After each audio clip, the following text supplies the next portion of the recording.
Perkenalkan, nama saya Vita Angelika. Saya adalah mahasiswa Universitas Dian Nusantara Kampus Bekasi, Fakultas Ilmu Komunikasi dan Bisnis, dengan program studi Ilmu Komunikasi jurusan Public Relation. Video ini saya buat untuk memenuhi penilaian ujian tengah semester genap mata kuliah Psikologi Komunikasi. Soal 1. Virtual learning diartikan sebagai proses pembelajaran yang dilakukan melalui jarak jauh menggunakan network atau jaringan. Kemudian, bahan ajar yang disampaikan kepada peserta didik menggunakan media teknologi informasi dengan komputer, handphone, dan jaringan internet. Dalam pelaksanaan menggunakan jasa audio, video, dan perangkat komputer atau dikomunikasi dari ketigaannya. 2. Joseph Dominic memperkenalkan teori komunikasi massa dengan urutan seperti lingkungan, media massa, saluran, halayak, dan umpan balik. 3. Peran dosen di sini adalah sebagai komunikator dan mahasiswa sebagai komunikan. Soal 2. Sebagai tenaga public relation harus mempunyai kemampuan dalam berkomunikasi yang baik secara lisan maupun tertulis.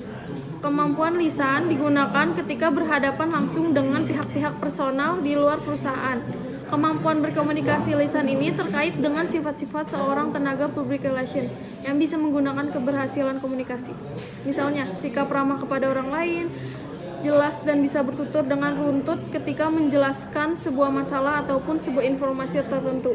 Dalam hal ini, bisa senyum saja tidak cukup, sedangkan kemampuan komunikasi tertulis pun diperlukan, misalnya untuk menjawab komplain dari warga masyarakat yang dilayangkan lewat surat pembaca media, atau ketika ada kepentingan media relation atau hubungan media. Biasanya, orang public relation bertugas membuat press release untuk komunikasi pemberitaan media.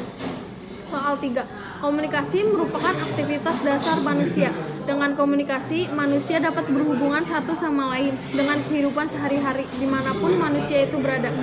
Komunikasi interpersonal sebagai komunikasi antar komunikasi dengan komunikan dianggap sebagai jenis komunikasi yang paling efektif dalam hal upaya mengubah sikap, pendapat, atau perilaku seseorang.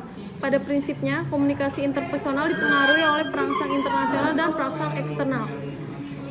Jadi, bagi seorang komunikator, melakukan komunikasi interpersonal amat sangat penting. Sebelum ia berkomunikasi interpersonal, seorang komunikator berupaya untuk menginformasikan pesan yang akan disampaikan kepada komunikan, sehingga komunikan akan efektif sesuai dengan tujuan.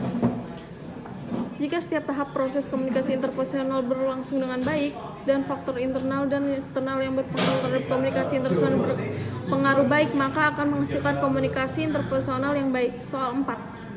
Adapun perkuliahan daring sendiri pada dasarnya akan berjalan lancar ketika mahasiswa atau dosen mengetahui bagaimana cara penggunaan aplikasi Zoom. Penggunaan aplikasi Zoom dalam kegiatan mengajar dapat memudahkan dosen dalam pengontrolan mahasiswa. Pada kegiatan mengajar secara konvensional, seringkali dosen menunggu mahasiswa sehingga perkuliahan baru dimulai. Rata-rata kendala yang dialami mahasiswa yang terlambat mengikuti perkuliahan dikarenakan jarak kampus dan tempat domisili mahasiswa relatif jauh. Adapun beberapa mahasiswa berdomisili satu wilayah dengan kampus terkendala pada volume jalan dan macet. Maka dengan penggunaan aplikasi Zoom dalam kegiatan pengajaran menjadikan mahasiswa tidak perlu menghabiskan waktu dalam perjalanan menuju kampus, karena cukup mengaktifkan jaringan internet dan membuka aplikasi Zoom, mahasiswa sudah dapat mengikuti kegiatan perkuliahan. Perkuliahan secara konvensional atau tatap muka pada sebelumnya sering dibatasi oleh ruang. Sebagai contoh, beberapa dosen yang sedang menjalankan tugas di luar kampus pada waktu yang seharusnya dia masuk kelas, mengakibatkan perkuliahan ditunda atau diganti di waktu lain. Dengan penggunaan aplikasi ini semua sudah bisa diatasi. Terima kasih.